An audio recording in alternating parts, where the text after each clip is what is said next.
ಬೆಂಗಳೂರಿನಲ್ಲಿ ಅತಿ ದೊಡ್ಡದಾದ ಹಬ್ಬದ ಸಂಭ್ರಮ ನಡೆಯಲಿದೆ.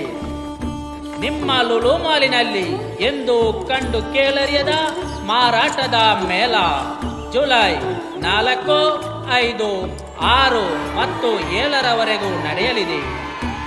50% ಕಡಿತದೊಂದಿಗೆ ನೀವು ನಂಬಲಾರದ ರಿಯಾಯಿತಿ ದರದಲ್ಲಿ ಮಾರಾಟ.